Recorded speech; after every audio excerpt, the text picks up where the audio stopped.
Hello guys, in this video I will tell you how to write a notes on iPhone.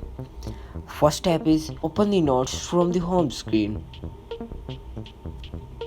and then tap on the notes and then tap on the right corner and then tap your notes and you will label it from the third option of your iPhone keypad and tap on the top right corner. Done.